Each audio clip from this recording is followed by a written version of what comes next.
Quelqu'un qui aujourd'hui a 58 ans, 31 ans de service, avec les 3 mesures de récupération de M. Coiteux, elle va perdre 9 000 par année. Vérification faite, c'est vrai.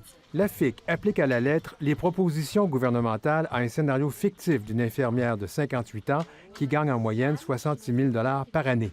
D'abord, la rente annuelle d'une infirmière dans cette situation serait calculée sur ses 8 meilleures années au lieu de 5. Selon la FIC, cela représenterait, dans un premier temps, une baisse de 812 par année.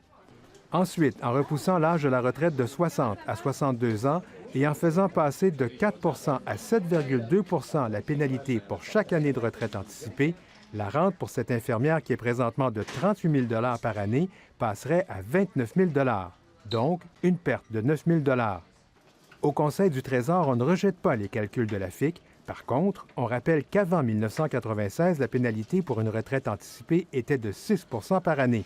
Le gouvernement de Lucien Bouchard l'avait alors réduite à 4 pour encourager les départs à la retraite. Ici Denis Martin-Chabot, Radio-Canada, Montréal. C'est pas acceptable qu'au XXIe siècle, en France, on puisse surveiller des personnes pour une activité syndicale ou politique. Ça se passe en France, mais le débat rappelle celui qui entoure le projet de loi C-51, ici même au pays.